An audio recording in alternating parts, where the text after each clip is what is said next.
al Señor. Gloria a Dios. Pueden ocupar sus asientos en esta tarde, hermanos. Y póngase muy cómodo porque hoy hay bendición hasta las 2 de la mañana, ¿eh? Gloria al Señor. ¿Cuántos han venido con hambre de la palabra del Señor? Pero ¿cuántos han venido con ganas de adorar a Dios?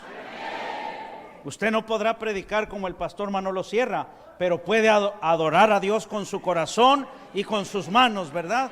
Así es que el Espíritu del Señor mora en cada uno de nosotros. Sea cada uno de ustedes bienvenidos en esta hora, en este lugar, hermanos. Sé que hemos esperado esta hora, este momento, con mucho interés. ¿Cuántos quieren dar un aplauso a Dios, pero con todo su corazón? Gloria a Dios, gloria al Señor, gloria al Señor, porque Él vive, es que estamos vivos. Glorias sean dadas a nuestro Dios, bendito sea el Señor, porque en su plan divino, hermanos, Él envió a su Hijo, nuestro Señor y Salvador, para morir en la cruz del Calvario. Así es de que yo sé que usted al final va a querer saludar al hermano Manolo, a su esposa, a su familia, al hermano Armando. Yo quisiera, hermano Armando, a usted lo presentamos muy poco, que se ponga de pie. Mire, y les voy a dar el chisme, ¿eh? ¿Saben ustedes quién es mi hermano Armando? El culpable de que todos los días a tiempo salgan todos los videos que usted y yo vemos, ¿eh? Muchos días, yo soy testigo en México y aquí. Son las 3 de la mañana y para que todo salga a tiempo, él todavía está en la computadora subiendo eso. Pero también al final usted podrá saludarlos a ellos, darles una palabra, tomarse una fotografía. Pero también, hermanos, me siento muy cómodo. Si quiere darle un aplauso a Dios por la vida del pastor Manolo Sierra, désela también muy fuerte. Glorias sean dadas a Dios. Ese aplauso es de gratitud a Dios y a Él por el esfuerzo, ¿verdad? No hay nadie como nuestro Dios. Somos la gente más privilegiada del planeta Tierra. Nuestro Dios nunca pierde, siempre gana. Todas las victorias son nuestras y todas las derrotas son para el otro, ¿verdad? Y dice la Biblia que mayor es el que está en nosotros que el que viene contra nosotros. Que lo intente, pero por un camino vendrá y por 7 huirán, dice la Biblia. Porque ha sido vencido en la cruz del Calvario por el nombre de nuestro Señor Jesucristo. Cierra tus ojos en esta tarde ahí donde estás, mi querido hermano. Aleluya. Quiero que le des gracias al Señor con tus propias palabras. Y le digas de todo corazón, gracias, Dios mío, por lo que has hecho en mi vida. Gracias, Señor, porque tú eres el que ha cambiado nuestra vida. Has limpiado y perdonado todos y cada uno de nuestros pecados. Y en esta tarde podemos estar aquí en tu presencia adorándote y alabándote, Señor Jesús. Si en esta tarde tú no conoces al Señor Jesús como tu Señor y Salvador personal, qué lindo sería que mientras se va a exponer la palabra, le dijeras al Señor, yo quiero conocerte, Señor. Yo quiero confiar y tener fe en ti como los que te conocen dicen que tienen en ti, Señor. Deja que el Espíritu Santo aclare tus dudas, ponga tu vida en orden, llene tu corazón, para que cuando termine esta reunión, este culto, puedas salir por esas puertas con el gozo de la salvación. Aleluya. Señor, háblanos en esta tarde a través de tu hermosa y poderosa palabra. Gracias, Señor, porque siempre tú nos hablas a través de ella. Queremos pedirte que nuestros oídos estén abiertos, estemos atentos a lo que tú hoy, Padre Santo, nos quieras transmitir y enseñar. Gracias por esta reunión que estamos celebrando en tu nombre, Señor, donde sabemos que tú estás en medio nuestro. Recibe toda la gloria. Lo pedimos todo en el precioso nombre de Jesús. ¿Cuántos dicen amén? Amén. Gloria a Dios. Aleluya. Amén, hermanos.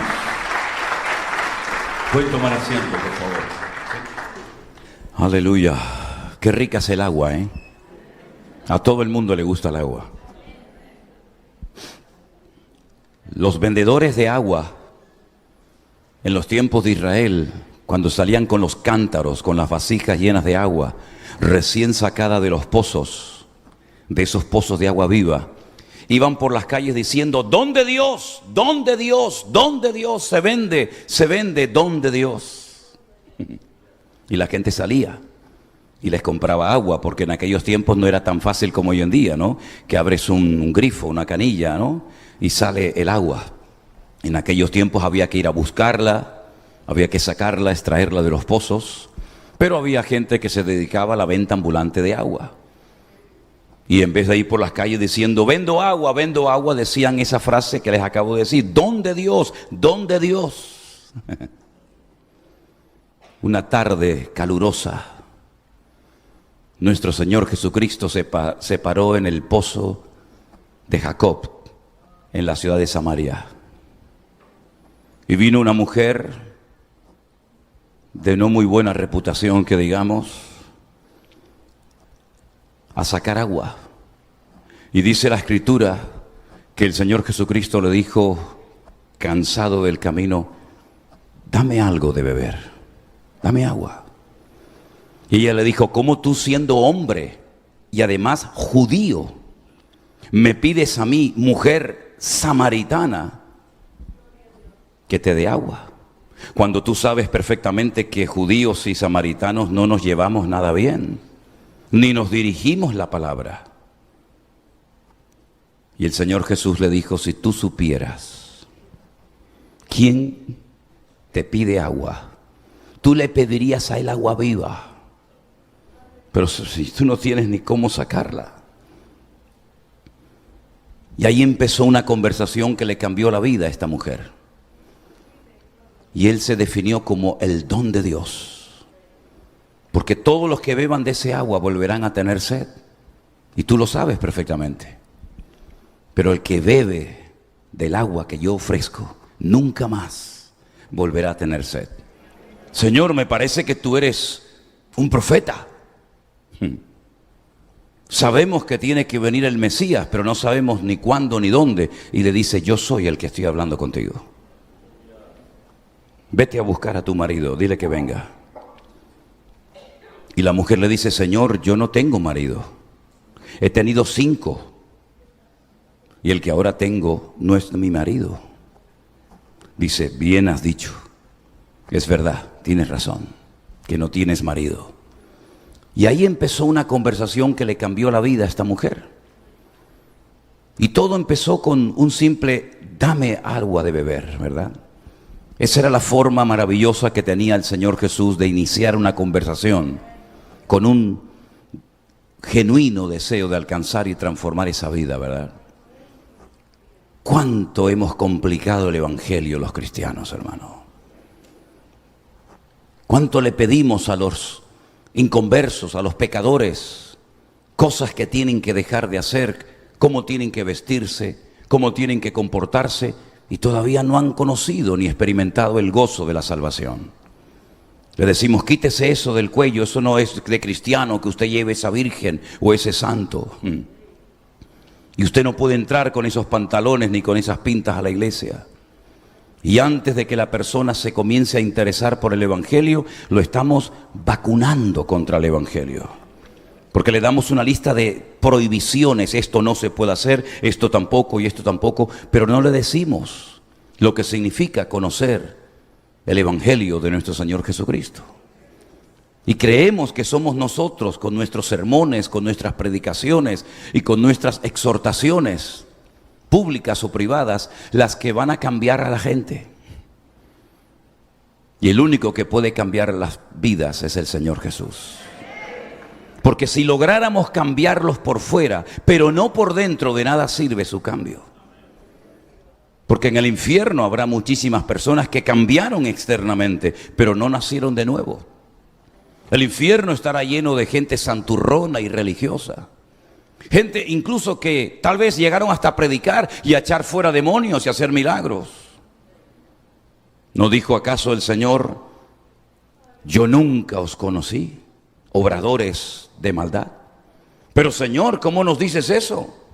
En tu nombre nosotros echamos fuera demonios, y en tu nombre hicimos esto, y en tu nombre. Sí, está bien, porque mi nombre tiene poder. Mi nombre tiene poder. El diablo lo reconoce, y el que usa mi nombre va a ver resultados. Pero no significa que esos resultados avalen tu conversión, porque no es lo que hacemos para el Señor, sino lo que Él ha hecho en nosotros lo que marca la diferencia. Y hay algunos que van engordando la lista de su currículum, ¿verdad? Diciéndole al Señor: he hecho esto, he hecho aquí, he estado por aquí, he estado por allá. Pero todo lo que has hecho, ¿quién te dijo que lo hicieras?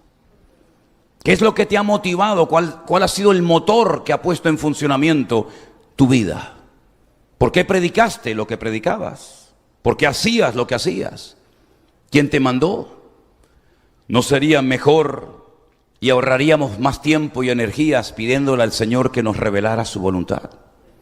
Y que nos dedicáramos en la vida única y exclusivamente a hacer la voluntad de Dios, y no hacer un montón de cosas y terminar agotados, y al final que el Señor nos diga: todo lo que has hecho, yo nunca te dije que lo hicieras. Eso es tus planes, tu agenda, tus objetivos, tus sueños personales, pero nada de lo que has hecho coincidía con mi santa y perfecta voluntad. Y qué triste tiene que ser una persona que incluso llega a agotarse sirviendo supuestamente al Señor, pero resulta que a lo mejor, sin darse cuenta, se está sirviendo a sí mismo. Porque el Señor no nos ha llamado para servirnos de la gente, sino para servir a la gente. Y todo lo que hacemos, que el Señor nos libre de hacerlo para llamar nuestra atención, la atención de la gente hacia nuestra persona.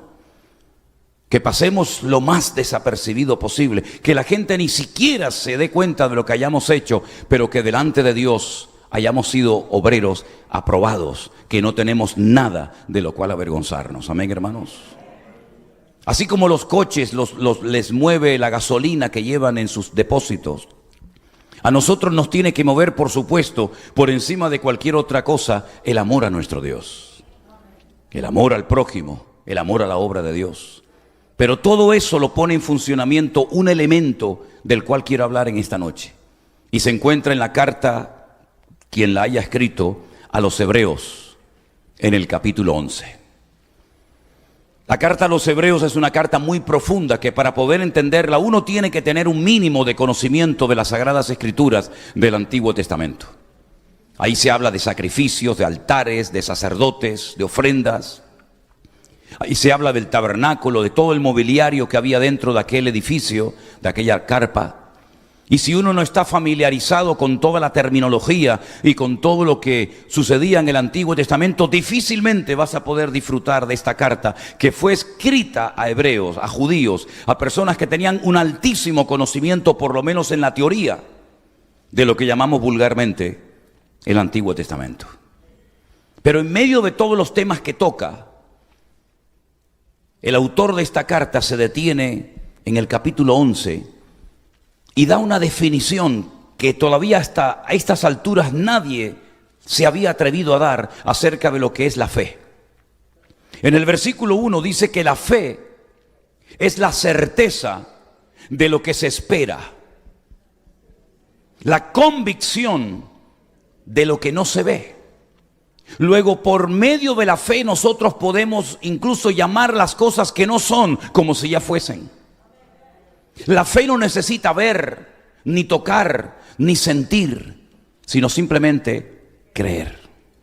Simplemente creer. La fe no está basada en la emoción. La fe no está basada en la experiencia. La fe está basada en las promesas de Dios y en Él, que goza de suficiente credibilidad como para decir: yo me fío y creo en lo que tú has prometido y en lo que tú has hecho por mí a lo largo de la historia. La fe es el elemento indispensable para poder agradarle y para poder servirle. No es una propuesta, no es una sugerencia, sino es una orden. Tened fe en Dios. Es un imperativo. No lo vamos a poner a votación para ver si sale aprobado el tema de la fe o no, sino es una orden que el Señor nos da. Tened fe en Dios. Fe en Dios, no fe en la fe. Que es lo que a muchos cristianos, sin darse cuenta, es lo que tienen. Tienen un nivel de fe y creen que con esa fe, teniendo fe en su fe, valga la redundancia, pueden obtener todo cuanto pidan y todo cuanto anhelen y deseen tener en la vida.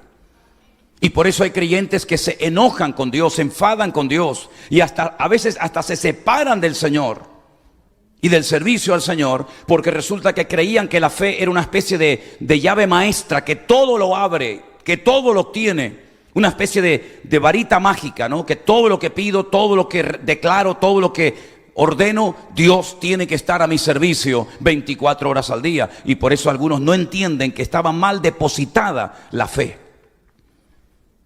No estoy hablando de una fe natural que todo ser humano en cierto sentido tiene. No estoy hablando de tener fe en mi fe ni en mi experiencia, sino fe en un Dios que no veo, pero que a través de una experiencia personal yo puedo llegar a conocerle como mi Dios y como mi Salvador personal. Y esto no tiene nada que ver con la circunstancia, ni tiene que ver nada con la iglesia a la cual pertenezco. Esto tiene que ver con una relación personal con Dios. Asunto de trascendental importancia que no nos enseñaron cuando éramos pequeños. Cuando éramos pequeños nos enseñaron una religión, con una serie de principios, con una serie de normas, con unos libros que se iban renovando de tiempo en tiempo, que se llamaba el catecismo. Y ahí estaban lo que ellos decían que eran los verdaderos mandamientos, y los sacramentos, y las oraciones, y las liturgias, y los días, y los santos, y las vírgenes. Y más o menos, unos más que menos, nos aprendimos todo aquello y creíamos que con esa religión estábamos agradando y honrando y sirviendo a Dios. Pero después de años de absoluta ignorancia, de total desconocimiento de la verdad, cuando cayó en nuestras manos la palabra de Dios, nos dimos cuenta de que muchas cosas que leíamos y practicábamos y llegamos a creer del catecismo no coincidían en lo más mínimo con la palabra de Dios. Y por ahí entonces algunos, para defender esos libros escritos por los hombres, llegaron a decir que las Biblias de los cristianos evangélicos estaban amañadas, manipuladas. Hasta el punto llegaron a decir, incluso predicaron desde sus púlpitos y desde sus parroquias y desde sus diócesis, que nosotros los cristianos evangélicos habíamos tenido la desfachatez de quitarle 7 libros a la Biblia. Cuando es todo lo contrario, mis queridos hermanos. Nosotros jamás le hemos quitado ni añadido nada a la Biblia.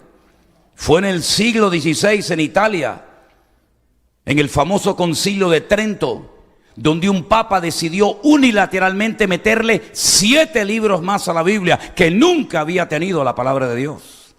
Y ahí añadieron la famosa historia de aquella heroína del pueblo de Israel llamada Judith. Y la historia de aquellos jóvenes llamados los macabeos, un seudónimo, un nombre que les pusieron, no se llamaban los macabeos. Lo que pasa es que la palabra macabeo viene del hebreo macab, que significa martillos. Una familia que estaba harta de la opresión y de las humillaciones de los griegos en Jerusalén, y entonces se rebelaron contra ellos, ¿verdad? Y decidieron hacerle la guerra para volver a purificar el templo de Jerusalén y volver a reiniciar los cultos y la adoración y el servicio al Señor. Y añadieron el libro de sabiduría y el libro de Tobías, etcétera, etcétera, hasta un total de 7. Así que no es que hayamos quitado cosas a la Biblia, sino más bien que en ese concilio de Trento, en el siglo XVI, le añadieron 7 libros más. Por eso la Biblia católica tiene 72 libros y la Biblia de cualquiera tiene 66. Ellos tienen su propia versión, la llaman Nácar Colunga, que por cierto es muy buena. La versión Nácar Colunga, las Biblias de los católicos están muy bien traducidas. La nuestra la tradujo un sacerdote español de Sevilla llamado Casidoro de Reina, que tuvo que huir de España, porque la Santa Inquisición junto con la corona española mataba a toda persona que tuviera el más mínimo interés por las Sagradas Escrituras. Y tuvo que huir a Suiza y posteriormente a Alemania, hasta que finalmente pudo traducir por primera vez en la historia de las lenguas originales, el griego y el hebreo, la palabra de Dios en el castellano antiguo. el castellano de Cervantes, el del Quijote. Y así comenzó una auténtica revolución espiritual en aquel momento, en aquella nación, ¿verdad? Pero mis queridos hermanos, de nada sirve todo lo que hagamos y planifiquemos en un despacho, en una oficina, si lo que nos mueve no es el amor a Dios y nuestra fe en Dios y no en nosotros mismos. Dice la Biblia que sin fe es totalmente imposible agradar a Dios. Usted puede dar todos los diezmos que quiera, usted puede hablar en lenguas, usted puede hacer lo que quiera, la lista sería interminable. Sin fe es imposible agradar a Dios. Y he conocido cristianos que están más interesados en agradar a su pastor que en agradar a Dios. Y he conocido a cristianos que tienen casi más fe en el hombre que en su propio Dios. Hasta el punto que saben que a lo mejor lo que se está enseñando en esa congregación, en ese púlpito, no es 100% bíblico, pero como es el ungido del Señor, y como es el pastor y lo amamos tanto y lleva tantos años con nosotros, decimos amén y le permitimos que haga y diga lo que quiera, aunque en lo más profundo del corazón algunos saben que lo que se está enseñando hace tiempo en esa denominación, en esa iglesia, no es 100% bíblico. Y tan culpable es el que enseña una falsa doctrina como el que la acepta diciendo amén y acatándola sin filtrar a la luz de la palabra del Señor. A mí me llama muchísimo siempre la atención el tema de la fe, algo tan importante, un mundo tan variado y tan amplio, que cuando usted estudia el tema de la fe va a ver que se menciona desde 3 puntos de vista diferentes. Dice la Biblia que por gracia sois salvos por medio de la fe, y esto no de vosotros, pues es don de Dios. La fe como medio para obtener la salvación. Pero luego más adelante, cuando el apóstol Pablo empieza a poner la base y la doctrina de lo que llamamos el cristianismo, la iglesia, resulta que en 1 Corintios capítulo 12, él le dice a los hermanos que hay, por lo menos en esa lista, 9 dones, 9 carismas, 9 manifestaciones diferentes del Espíritu Santo en la vida de una iglesia. Y menciona el don de la palabra de sabiduría, el don de ciencia, el hablar en lenguas, el interpretar, etcétera, etcétera. Y dice, y también el don de fe.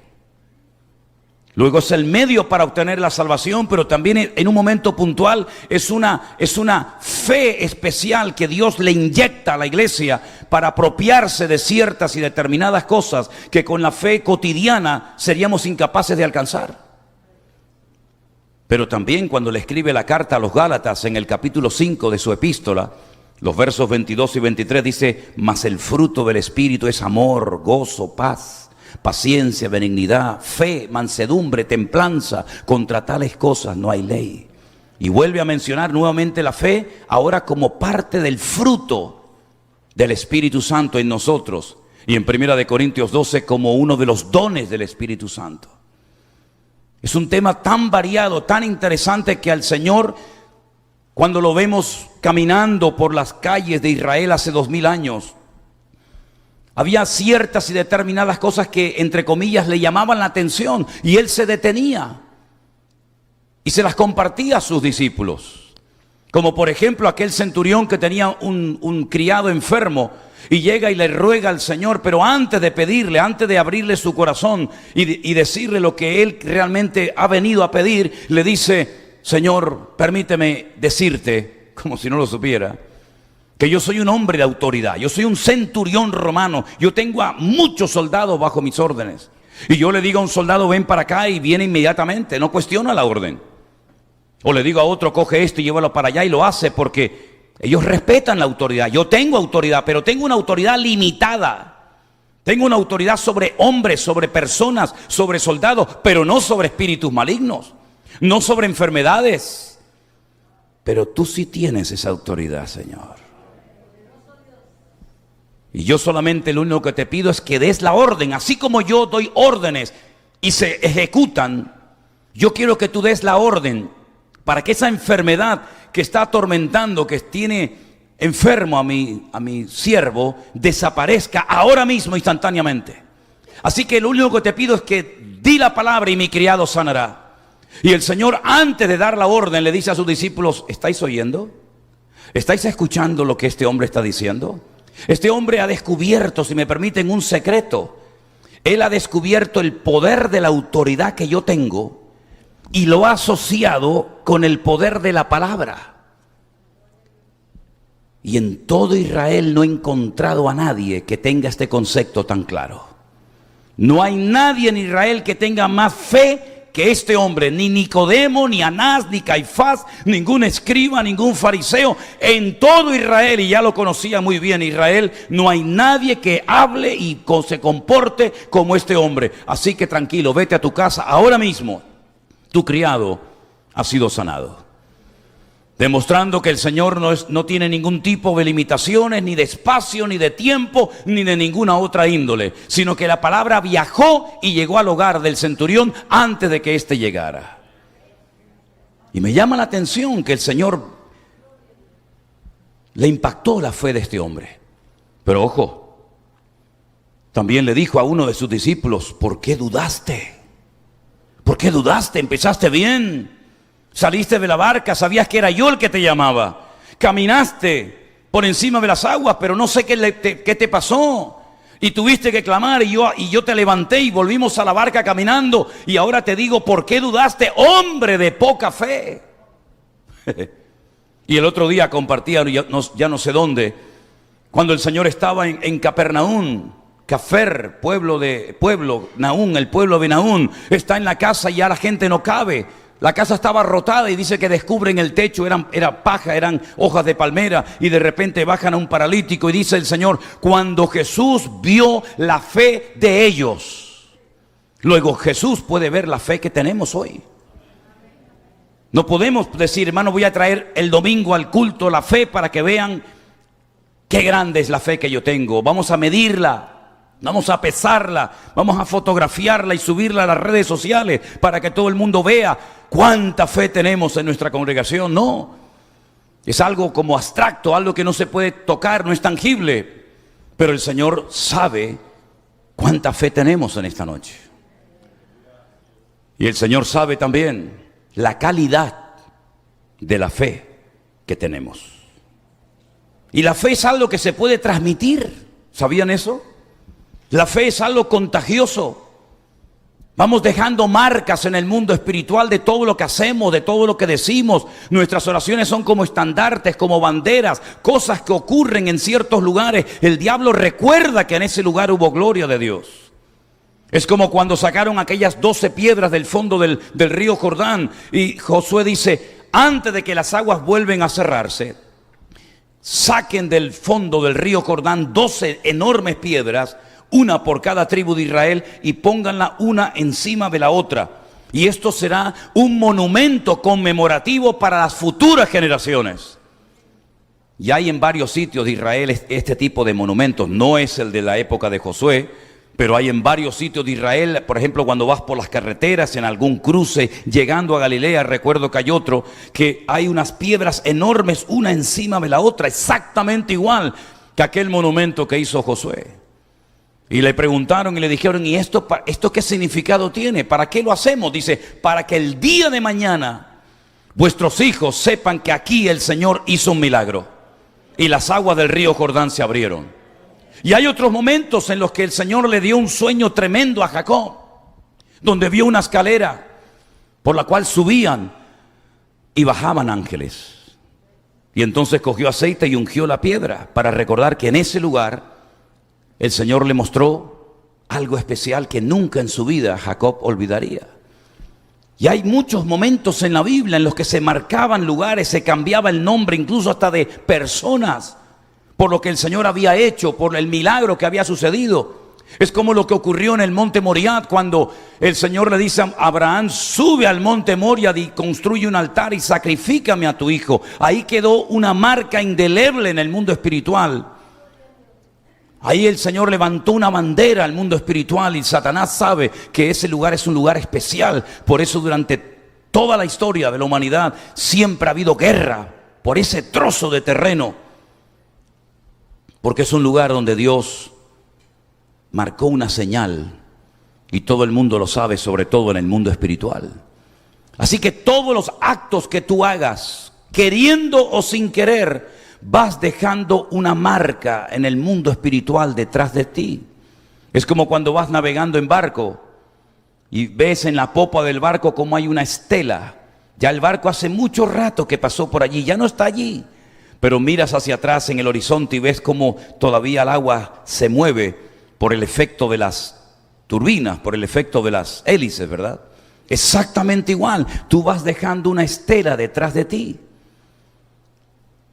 ¿Qué es lo que estamos dejando? ¿Qué rastro estamos dejando para las futuras generaciones? ¿No les ha llamado la atención que la Biblia dice, el Dios de Abraham, el Dios de Isaac y el Dios de Jacob? ¿Y eso qué significa?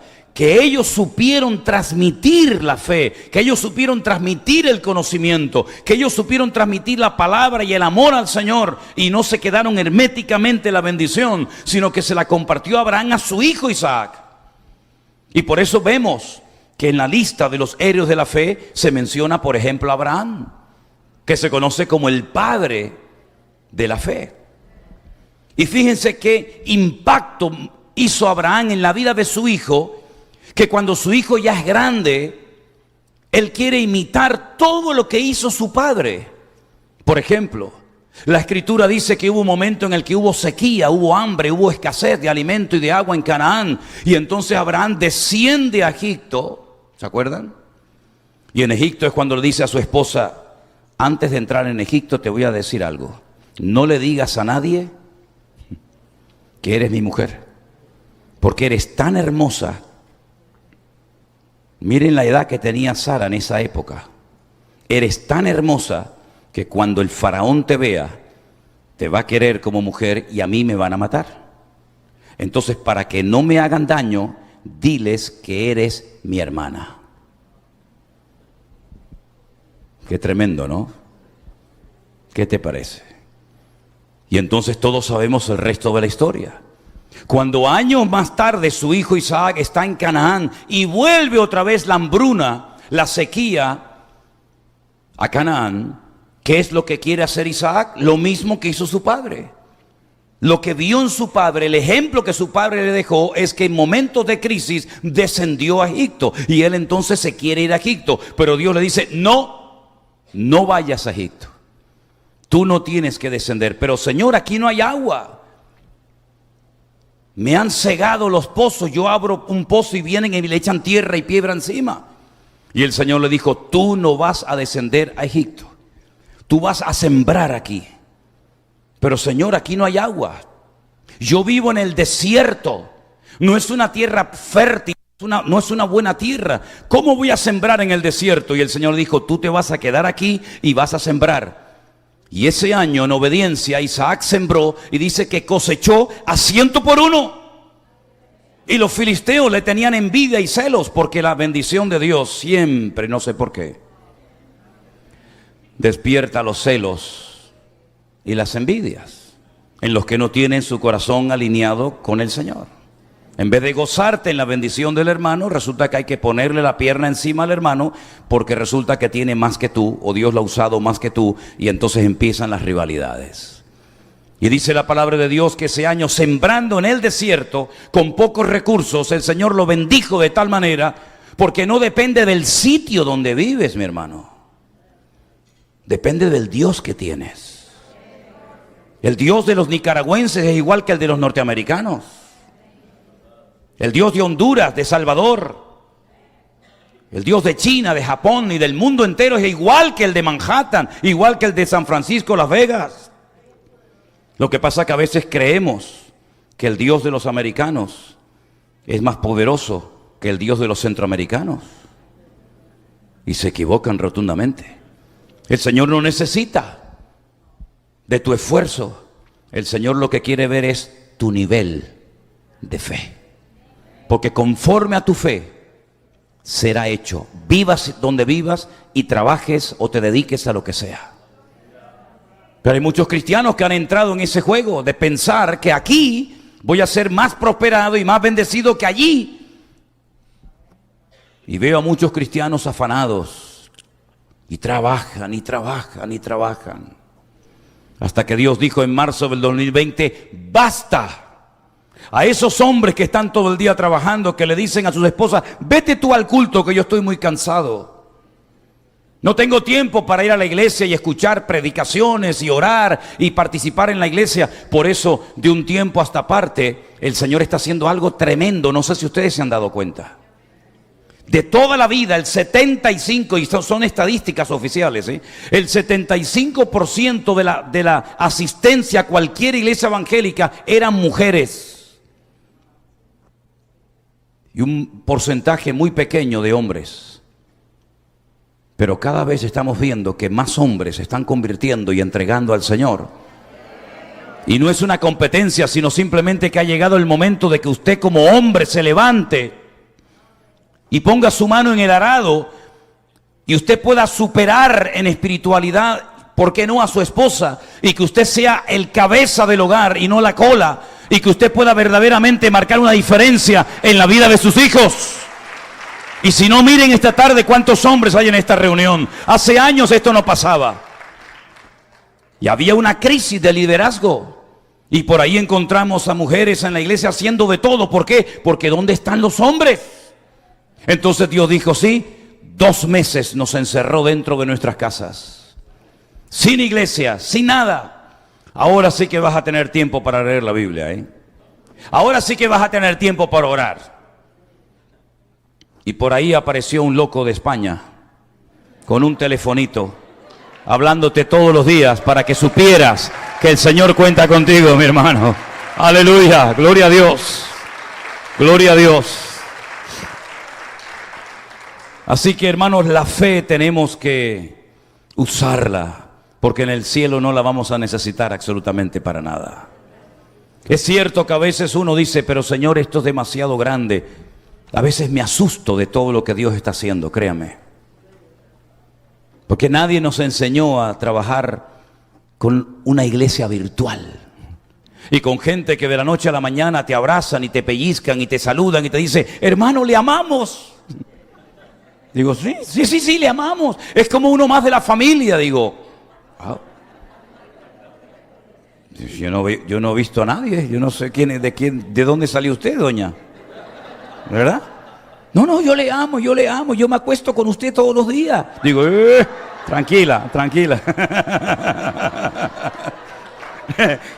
Y me levanto con usted, digo, bueno, déjeme tranquilo un día, déjeme un día libre. Yo no soy Superman. Y yo me acuerdo, y ustedes lo saben perfectamente, que cuando llegó un desafío muy grande a la vida de ciertos y determinados personajes de la Biblia, clamaron al Señor, porque Él es nuestro pronto auxilio en las tribulaciones. Y desde la angustia invoqué al Eterno y Él me respondió. Y por ahí estoy pensando en una mujer llamada Miriam o María, como lo dice el Nuevo Testamento en la Reina Valera. Una mujer jovencita, como se casaban y se siguen casando las judías en Israel, muy jovencitas, ¿verdad? Ya estaba comprometida con su marido, también de la misma tribu de Judá, y de repente se le presenta en su casa nada más y nada menos que el arcángel Gabriel. El arcángel Gabriel no se le aparecía a cualquiera para decirle, hola, ¿qué tal? ¿Cómo estás? Sino es el arcángel que trae mensajes trascendentales a las vidas de las naciones o de los pueblos o de las personas. Se le apareció Daniel en Babilonia.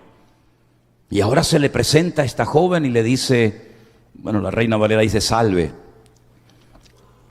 Salve, muy favorecida, bendita tú entre las mujeres. Y ella se turbó, dice, ¿por qué me saluda este ángel a mí así? Oye, hablando de todo un poco, ¿os habéis dado cuenta que cuando Gabriel se presentó a Daniel se cayó al suelo como muerto, temblando de miedo? Y cuando se le presenta a María, María ni se inmuta. Es que las mujeres, es increíble, Es que, hermana, yo no sé lo que llevan ustedes dentro, pero María dice, hola, ¿qué tal, Gabriel? ¿Cómo estás? Y el otro, ¡pum!, se cayó al suelo, ¿no? Temblando, perdí la fuerza. Bueno, vengo a decirte que eres el instrumento escogido por el eterno Dios para la salvación de Israel y de las naciones de la tierra. He aquí darás a luz un hijo y llamarás su nombre Jesús. Él salvará a su pueblo de sus pecados. El Señor Dios le dará el trono de David su padre y reinará sobre la casa de Jacob para siempre y su reino no tendrá fin. Y María dice, muy interesante el tema. Pero una pregunta, ¿y cómo se va a hacer todo esto? Porque veo que el plan ya está perfectamente trazado y diseñado, pero ¿cómo? Y le dice el ángel Gabriel, lo que es imposible para los hombres es posible para Dios. El Espíritu Santo vendrá sobre ti y te cubrirá. Y entonces dijo, he aquí la sierva, la esclava del Señor. Ahora vete tú a tu padre, a tu madre, a tus primos, a tus amigos, tus vecinos. Vete tú a tu futuro marido y dile que te has quedado embarazada así, sin hacer nada, por un milagro del Señor. Nadie la iba a creer, jamás, nadie iba a aceptar semejante cosa. Incluso José planeó algo diciendo, la voy a dejar, como diciendo, fíjate, la dejó embarazada y ahora la abandona, el desgraciado este, ¿no? Pero el Señor dijo, no la abandones, porque lo que en ella está es santo. Dios ha puesto a su amado Hijo en su vientre. En el Talmud, yo no sé si conocéis algo del Talmud. El Talmud es una enciclopedia enorme que tardas más de 7 años y medio en leerlo. Toda la tradición, las conversaciones, las preguntas, la respuesta, ahí está la Totafot, la Gemara y tantas cosas. Hablan barbaridades de María. Cuenta el Talmud que un centurión romano llamado Pantera la violó y después ella para ocultar su pecado, porque también había participado en todo aquello, pues dice que el Señor la había dejado embarazada, y es una barbaridad lo que el Talmud dice acerca de su embarazo. Porque nadie quería recibirla en la casa. Una chica a punto de dar a luz, se había corrido la voz, cuidado con esta, esta mosquita muerta, ¿sí? Nadie quería tener contacto con una joven que había perdido su virginidad antes del matrimonio, ¿verdad? Nadie quería saber nada con eso. Vete allí a parir con los animales, pero aquí en casa tú no eres digna de entrar. Es increíble. Y cuando tienen al niño se tienen que ir al extranjero durante 2 años. Pero no se preocupen por nada, porque el Señor mandó a magos de Oriente con una fortuna en oro, en incienso y en mirra, para que puedan ir a Egipto, donde no van a ser muy bien recibidos ni amados, porque ustedes destrozaron a Egipto, sus antepasados, destrozaron el país hace cientos de años, y ahora van allí a buscar trabajo. Nadie te va a dar trabajo a ti, ¿verdad? Pero el Señor lo tenía todo planeado. El Espíritu Santo hizo una obra tremenda, cosa que el hombre todavía hasta el día de hoy cuestiona, se burla y se ríe y no lo acepta. Exactamente igual le pasó a aquel jovencito que ni siquiera llegaba a la edad de poder enrolarse en el ejército del rey Saúl. Cuando va con aquella comida, ¿verdad? Y previamente se la da al rey y a sus hermanos. Y dice, pero ¿qué pasa? Hay un ambiente aquí de negatividad, hay un pesimismo. ¿Qué les pasa? Están vuestros rostros pálidos. Y le dicen, es que un gigante llamado Goliat lleva 40 días amenazándonos.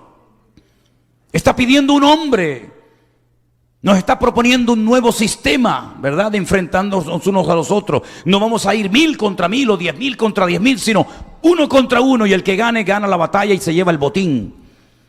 Y me imagino David frotándose las manos, dijo, uy, qué fácil está esto, ¿no?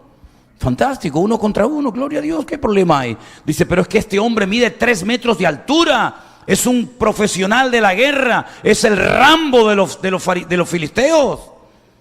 Y el rey está muerto de miedo en la tienda de campaña y le dice, no se preocupen, quiero hablar con el rey inmediatamente. Lo llevan a la tienda de campaña del rey Saúl y le dicen, este muchacho quiere hablar con usted, señor. ¿Qué quieres? No se preocupe, oh señor rey mío, yo voy a ir a pelear contra el gigante Goliat. Pero ¿cómo vas a ir tú a pelear contra el gigante Goliat? Enano, que no tienes un armamento. Mira, coja mi armadura y se la ponen. Cojan mi casco, mi jabalina, toda la coraza, pónganselo a él. Y dice que lo armaron con las vestiduras de Saúl y dice que probó a andar y era incapaz de moverse. Y le dice, es que yo no sé moverme con esto. Si no te sirve a ti la barbadura, rey, ¿me va a servir a mí? ¿Por qué no te la pones tú? Yo me voy solo, con mis piedritas en el bolsillo, pero llevo un secreto.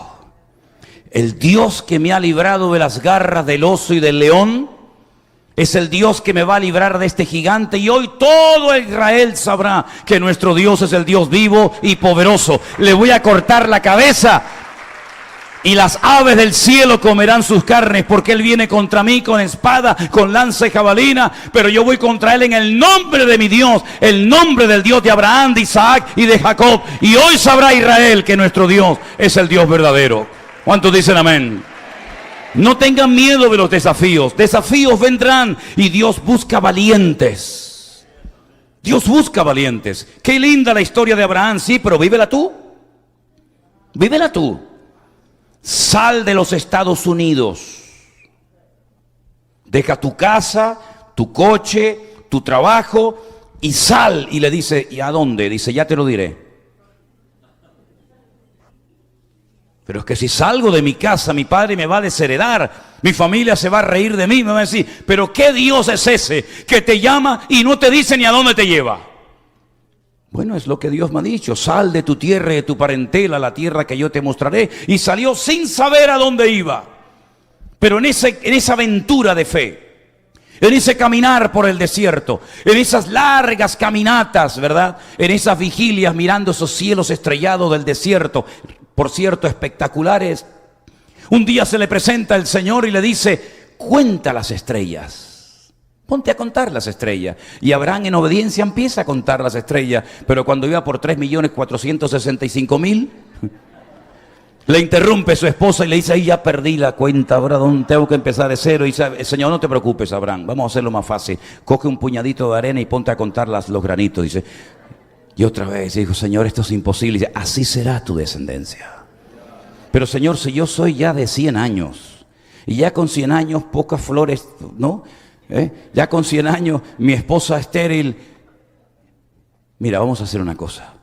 Vamos a empezar por cambiarte el nombre. Los astrólogos de Babilonia, donde tú vivías, cuando los niños nacían, los colgaban en brazos, salían a una noche estrellada, miraban las estrellas y supuestamente interpretaban las constelaciones, los símbolos del zodíaco, y le asignaban a un nombre y ya lo marcaban de por vida. Y a ti el nombre que te pusieron no coincide con el plan que yo tengo para tu vida. A ti te pusieron padre enaltecido, nada más lejos de la realidad. Yo quiero que seas Abraham, padre de pueblos, de naciones, de multitudes de personas. Y entonces va a su esposa y le dice, a partir de hoy me vas a llamar Abraham. Y la mujer se le echa a reír y le dice, ¿por qué te tengo que llamar así? Dice, porque vamos a ser padres. Y la mujer se mató de la risa. Y el Señor le dice, ¿por qué se rió tu esposa? Pregúntale por qué se rió. Y le dice, Sara, ¿por qué te has reído? Y dice, no, yo no me reí de eso, tú sí te has reído. Vas a tener un hijo y vamos a demostrar si verdaderamente las promesas de Dios se cumplen, sí o no. Pero pasaron 30 años, sí, 30 años, y el niño no venía. Y entonces un día su esposa viene y le hace una propuesta y le dice, mira, yo no sé si interpretamos mal la voluntad de Dios, pero aquí esto no funciona, hijo. Yo tengo una criada que nos la regaló el faraón cuando nos fuimos de Egipto. Uy, qué curioso, te fuiste de Egipto, pero Egipto se te metió en la casa. Ten relaciones con ella y a lo mejor por ahí viene la bendición. Y el viejo, sin pensarlo 2 veces, dijo, lo que tú quieras, cariño. Y al poco tiempo quedó embarazada Agar. Y nació un hijo que se llamó Ismael, y Abraham estaba contentísimo con el hijo. Por fin se cumplió la promesa, pero ahora le viene el jarro de agua fría encima. El Señor le dice, coge al niño y a la madre y échalos fuera. Que los eche fuera. Sí, dales un cántaro de agua y lánzalos al desierto. Señor, en el desierto del Negev hay 50 grados a la sombra. Si yo mando a mi hijo con su madre, Agar, al desierto, los estoy condenando a la muerte. Y el Señor le dijo, yo cuidaré de él. Y fue la primera vez que un ángel se le presenta a una mujer en la Biblia y le dice, será un Pere Adam, un salvaje hombre, no un hombre salvaje, sino un salvaje hombre. Todos contra él y él contra todos. Por su espada vivirá y 10 naciones saldrán de sus lomos. Y ahí nacieron las naciones árabes, que son ricas y prósperas. Y tú dices, ¿qué tiene esta gente? Arena por todos los lados. Pero ponen de rodillas al mundo cuando les dé la gana, porque tienen el petróleo. Ay, amigo. Y ahora subimos el barril, y ahora lo bajamos, y ahora producimos mucho, y ahora producimos poco. Ahí está la descendencia de Abraham. Y entonces Abraham dice, pero ahora no tengo hijo. Dice, es que ese fue el hijo en la carne. En la carne tú y yo somos capaces de hacer muchas cosas. Y puede ser que funcionen, pero en la carne no nos movemos en el Señor, sino en fe y en obediencia. Y cuando nació Isaac, que significa, Él te hará reír. Cuando ya por fin Abraham ha entendido que el plan de Dios no pasaba ni por Agar, ni por Ismael, sino por Isaac, su heredero, el Señor le dice, en él serán benditas todas las naciones de la tierra. Y ahí está Abraham contentísimo con su hijo. Pero una mañana Dios le vuelve a hablar y le dice, Abraham, tengo una noticia que darte. Abraham conocía perfectamente la voz de Dios. Él sabía cuál era la voz de Dios de otras voces. Y le dijo, habla, Señor, dime, ¿qué quieres que haga? Y dice, coge a tu hijo, a tu único hijo, al que amas, a Isaac. Fíjate la cantidad de datos que le da. Coge a tu hijo, tu único hijo, tu primogénito, al que amas, a Isaac, para que no quede duda, ¿será el otro? No, es este. Y vete a lo alto del monte Moriah y sacrifica sobre un altar. Otro jarro de agua fría encima. Ahora que lo tengo, ahora me lo pides. Y ahí camina el viejo Abraham 72 horas desde Beersheba, el sur del desierto del Negev, hasta el monte Moriah en Jerusalén. Y cuando llegan a un lugar con sus criados, con sus siervos, con sus animales, les dice, espérennos aquí, ustedes quédense aquí. Porque en aquel monte es donde el Señor me mandó que fuera con Isaac. Quédense aquí, que nosotros iremos, adoraremos y volveremos. ¿Eso no es fe? Entonces, ¿qué es? Y cuando iban por el camino, Isaac, que sabía perfectamente cómo se hacía un sacrificio, le pregunta a su padre, padre, la leña la llevamos, perfecto, el cuchillo lo llevamos, el fuego también, pero papá, se nos olvidó lo más importante, el cordero. ¿La víctima? ¿Dónde está?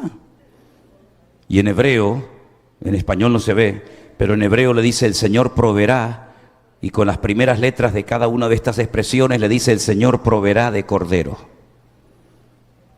Isaac tenía 40 años. Ay, hermano, yo no sabía eso. Bueno, ya lo sabe. Pero yo siempre aprendí en la escuela dominical que Isaac era un niño chiquitito. No, era un hombre hecho y derecho de 40 años. Y cuando dice iban yahad, iban juntos, quiere decir que el padre sabía que su hijo era la víctima, pero la víctima sabía que él también iba a morir ese día. Pero él, en sometimiento absoluto, en rendición absoluta al padre, acepta la voluntad de Dios, aunque no la entienda, porque no siempre vas a entender la voluntad de Dios, porque no siempre va a coincidir con la tuya, porque no siempre va a ser agradable, pero la voluntad de Dios es santa, agradable y perfecta, aunque no la entienda. Y allí suben a lo alto del monte Moriah, lo pone sobre el altar, y entonces Abraham saca el puñal, y cuando está dispuesto a clavárselo y a ejecutarlo, el Señor le dice, alto, no lo hagas. Y todos conocemos el resto de la historia. Y esa piedra todavía está allí en el monte Moriah en Jerusalén. Ese altar donde un hijo estuvo a punto de morir, pero la sangre de los toros y de los machos cabríos y de cualquier ser humano no pueden redimirnos de los pecados. Pero desde el monte Moriah te giras así un poquito y miras enfrente y ves otro pequeño monte llamado el monte de Gólgota o Calavera. Y allí subió otro hijo cargando su propia cruz. Y extendió sus manos y lo crucificaron. Y no se oyó ninguna voz del cielo diciendo, alto, no me lo toquen, alto, déjenme a mi hijo en paz, sino que el padre guardó silencio absoluto. Y entonces el hijo alza la mirada al cielo y dice: Dios mío, ¿por qué me has desamparado? Porque era la única manera de redimir a la raza humana de sus pecados. No es por religiones, no es por sacrificios, no es por penitencias, no es por velas, sino es por la sangre de Cristo que quita el pecado del mundo. Y tienes que morir, hijo. Y tengo que abandonarte. Tengo que darte la espalda. Porque todo el pecado de la raza humana, desde Caín, desde Abel, desde Adán y Eva, te lo he puesto sobre tus hombros. Y yo soy santo y no puedo tener comunión contigo en este momento, hijo. Entonces el hijo le dice: Padre, en tus manos encomiendo mi espíritu. Ya que mi carne me la van a matar y me la van a machacar, por lo menos lo que llevo dentro, en tus manos encomiendo mi espíritu. Y al tercer día, el Padre, recibiendo el sacrificio de su amado Hijo Jesús, lo levanta de entre los muertos y asombra al mundo, demostrando que la ofrenda fue aceptada. Demostrando que aunque tuvo que morir conforme a las Escrituras, también conforme a las Escrituras, el Padre envía nuevamente la vida, el Espíritu a su Hijo y lo resucita de la tumba. Y hay ahí un montón de detalles que nos dejan a todos con la boca abierta, ¿verdad? Y por ejemplo encontramos el detalle de aquella mujer temprano a la mañana llamada María Magdalena, porque era de un pueblo que era un saladero de pescado en Galilea llamado Magdala, y ella era María de Magdala, Magdalena, y se encuentra esta mujer con el sepulcro abierto, vacío. Y por ahí se han hecho todo tipo de especulaciones. ¿Será que se equivocó de tumba?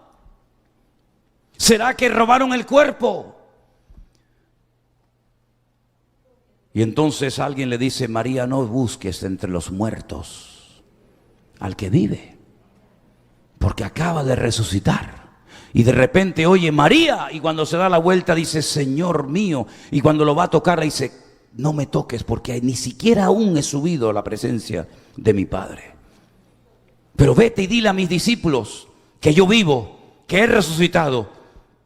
Habían puesto 16 soldados romanos en la puerta del sepulcro, armados hasta los dientes, para que ninguno de sus seguidores se acercara al sepulcro. Habían puesto un precinto romano que cualquiera que lo quebrantara sería reo de muerte. Habían puesto una piedra de casi 4.500, 5.000 kilos de peso, rodando así herméticamente para que no se pudiera nunca más volver a abrir. Todo fue inútil. Y como siempre he dicho y se los recuerdo, la piedra no se quitó, no se rodó para que pudiera salir el Señor, ¿verdad? No. La piedra no se rodó, no se quitó para que el Señor pudiera salir, sino se rodó para que tú pudieras entrar a ver que no está dentro. Porque la tumba está vacía hasta el día de hoy. Apláudele fuerte al Señor, aleluya. Porque Él vive y ha resucitado de entre los muertos y está aquí en esta noche. Y a su nombre, gloria al que vive, aleluya.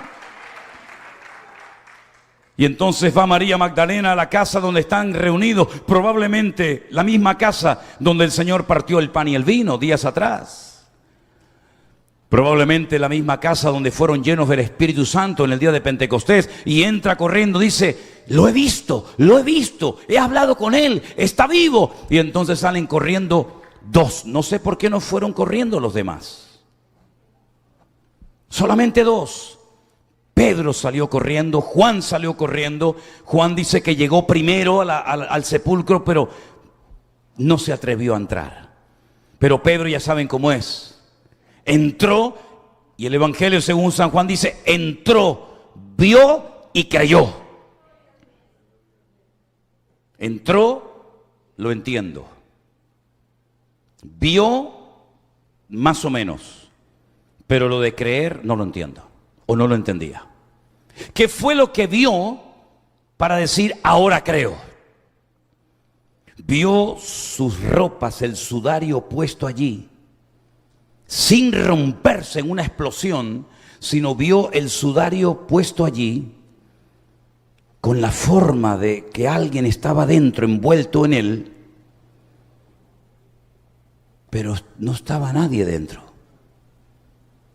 ¿Y por dónde salió? Es como cuando ponemos una almohada, ¿no? Y la tapamos, como estos en Alcatraz, ¿se acuerdan? Que pusieron así con aquellas cabezas. Parece que estaban, pero no estaban.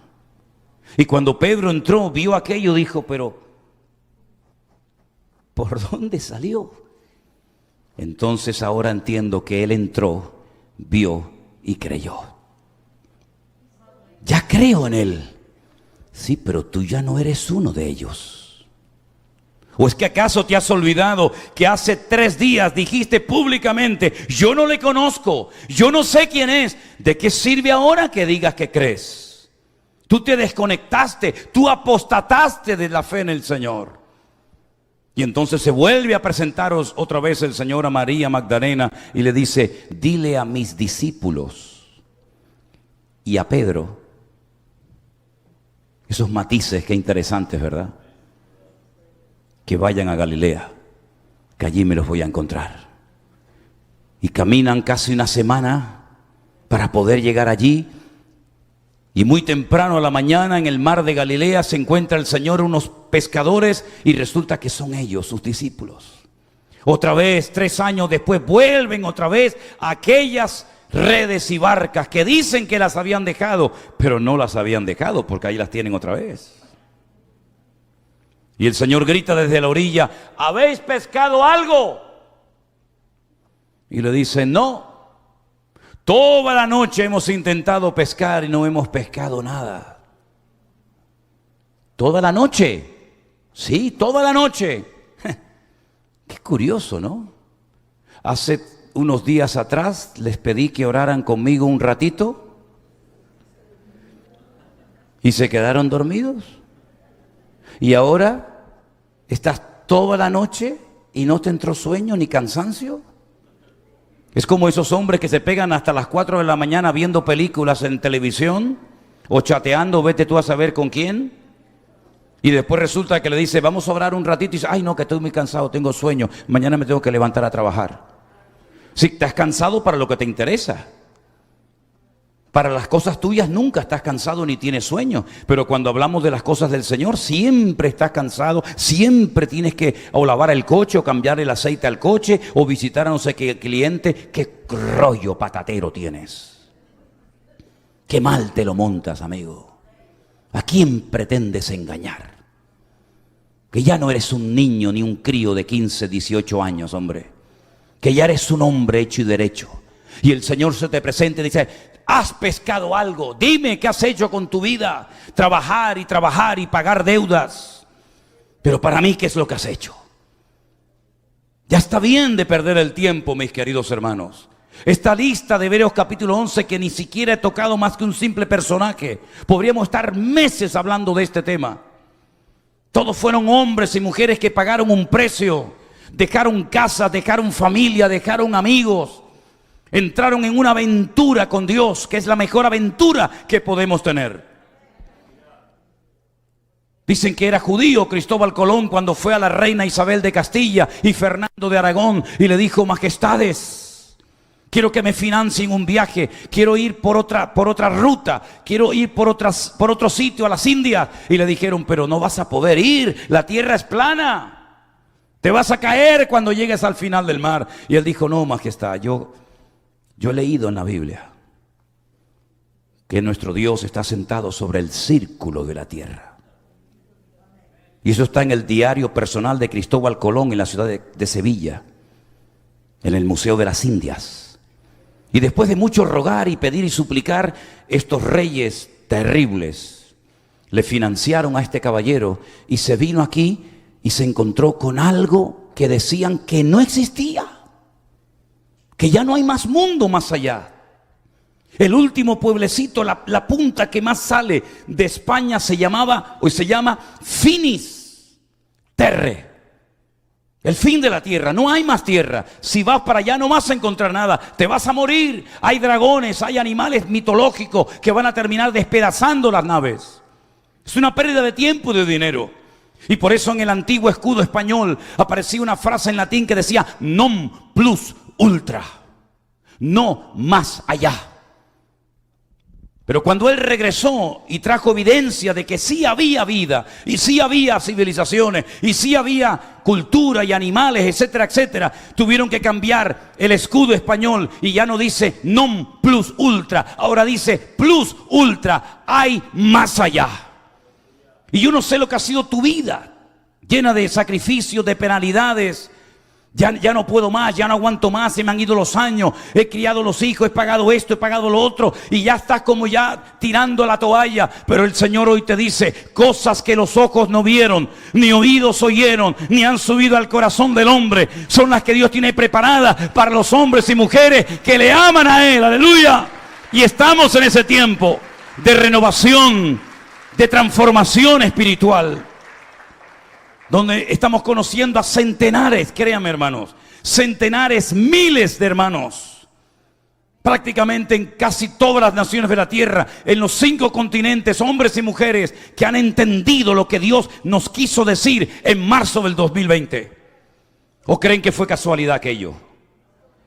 ¿Creen que fue casualidad que muchos no pudieran ir a trabajar ni a estudiar y que estuvieran todo el santo día en casa? ¿Fue casualidad? Fue tal vez una de las últimas oportunidades para que la iglesia despierte de su letargo espiritual. Yo tengo una convicción personal, si me permiten voy a darla. Mi opinión es que desde hacía siglos Dios no hablaba tan claro a la iglesia. La iglesia entró como una especie de letargo, una especie como de adormecimiento, de confort, ¿verdad? Pero el Señor dijo, basta. Vuelvan a las escrituras, vuelvan a la sencillez del evangelio. No le compliquen la vida a los convertidos diciéndoles que si no dan, están bajo maldiciones. No le compliquen a la vida a la gente que si las primicias. Déjense de cuentos y de rollos raros. Auténticos manipuladores de la escritura, ¿verdad? El Señor dijo, basta, métanse conmigo en mi secreto, lean la palabra, descúbranme, conózcanme a mí, para que cuando termine esta etapa y vuelvas a tu iglesia, si es que quieres volver, no digas amén como los borregos, sino diga, un momento, eso no está en la Biblia, pastor, es que yo soy el pastor y yo soy un hijo de Dios y yo no puedo decir amén a lo que no es bíblico.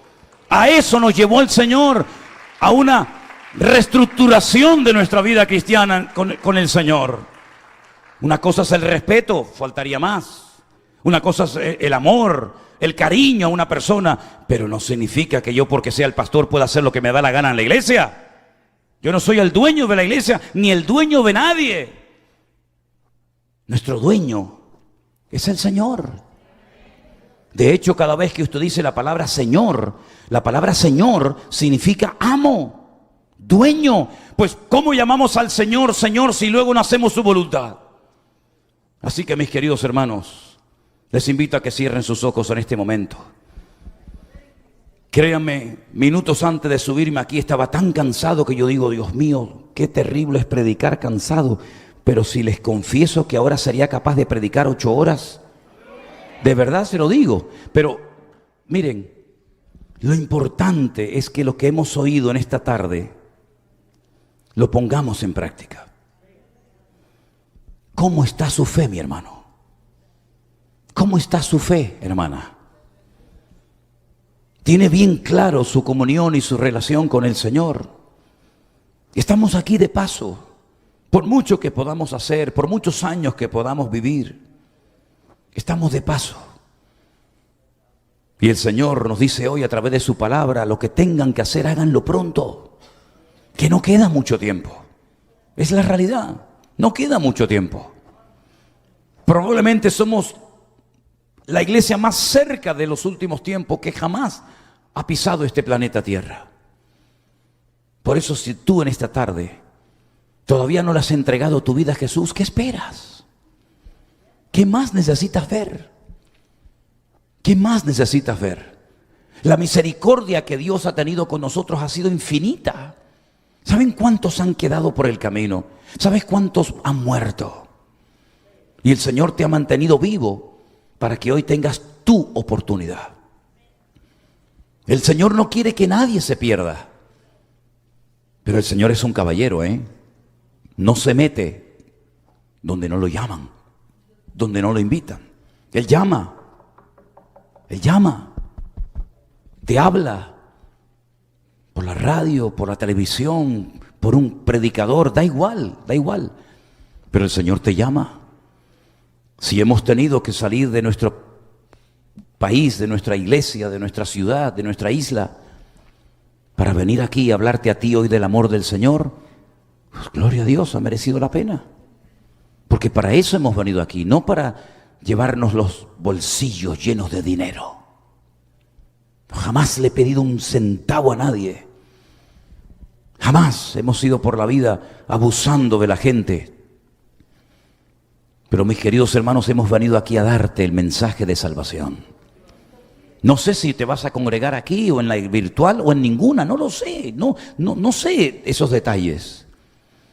Pero lo único que sé es que si tú hoy no aceptas al Señor Jesucristo, no tendrás la excusa de decir, es que yo no sabía nada.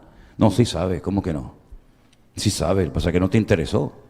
Por eso quiero hacer una pregunta mientras todos mantenemos pues nuestros ojos cerrados. ¿Hay alguien aquí en esta tarde que le quiere entregar su vida? Tal vez por primera vez. Aquel que murió en la cruz por ti y resucitó al tercer día. Si hay alguien aquí entre nosotros que le quieres entregar tu vida al Señor Jesús, ahora es el momento idóneo para hacerlo. ¿Qué es lo que tengo que hacer? Bueno, déjame orar por ti. Levanta tu mano ahí donde estás. Dios le bendiga. Dios le bendiga. A usted también. ¿Alguien más? Dios te bendiga. Gloria a Dios. ¿Quién más en esta tarde le quiere entregar su vida al Señor Jesús? Digas, yo me quiero entregar a Jesús. Le quiero pedir perdón a Él. Quiero que Él venga a mi vida, cambie mi corazón. Aleluya. Dios te bendiga. Dios te bendiga. ¿Alguien más? Dios te bendiga, amigo. Dios te bendiga a usted también. Voy a pedirles tal vez a los músicos si nos pueden ayudar en esta tarde, ¿verdad? A los que levantaron su mano, ¿me permiten orar por ustedes aquí delante de la plataforma? ¿Sí? Vengan un momentito adelante, por favor, no tengan ningún reparo en hacerlo. Venga aquí delante, por favor. Aleluya, gloria a Dios. Gloria al Señor Jesús. Venga adelante. Gracias, Señor Jesús. Gracias, oh Dios.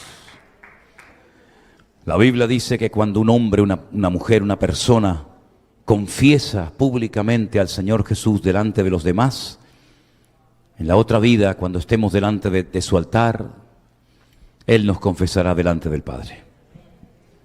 Es así. Pero si alguien se avergüenza de mí en la tierra, dijo el Señor, yo también me avergonzaré de ti en la otra vida. Pero ustedes han sido valientes, hoy le van a entregar su vida no a un hombre, no a una iglesia, a una religión, a una denominación, a Dios, a Él, que está aquí con nosotros en esta noche. Cierre sus ojos, por favor, si es tan amable.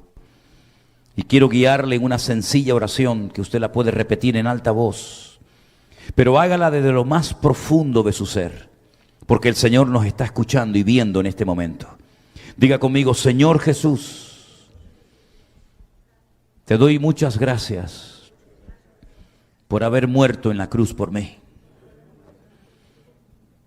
Quiero pedirte perdón, Señor, por todos los pecados que cometí a lo largo de mi vida. Me arrepiento, Señor, de haber pecado contra ti. Pero yo sé, Señor Jesús, que tú moriste por mí en la cruz. Y por eso te pido perdón. Límpiame, Señor, con tu sangre. Públicamente, yo confieso que el Señor Jesucristo, el Hijo de Dios, a partir de hoy, será mi Señor y mi Salvador todos los días de mi vida. Me rindo a ti y te pido todo esto en el nombre de Jesús mi Señor. Amén y amén. Déjeme orar por ustedes y pido a todos los hermanos aquí presentes que oremos por estas vidas, por estas personas que en esta noche han sentido en su corazón el deseo de pasar al frente y rendirle públicamente sus vidas al Señor. Padre, en el nombre de Jesús de Nazaret, nuestro Señor y Salvador, te quiero dar gracias por estas almas que hoy han pasado de muerte a vida. Gracias porque sus nombres, según tu palabra, han sido inscritos en el libro de la vida. Porque ahora son tus hijos. Ahora forman parte de tu familia, Señor Jesús. Señor, guárdales, cuídales, bendíceles, que puedan crecer, que puedan madurar y conocerte y servirte cada día mejor en tu reino y en tu obra. Gracias, amado Dios del cielo, porque la sangre de Cristo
tiene poder, aleluya. Y tú rompes toda cadena, toda atadura, toda ligadura espiritual hoy de estas vidas. Ya no son parte del mundo de las tinieblas, ahora son hijos del Rey de Reyes y Señor de los Señores.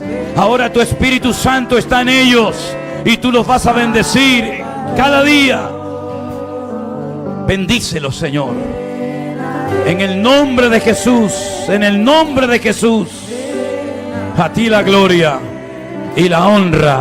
Amén, amén, amén y amén. Aleluya. Cantemos.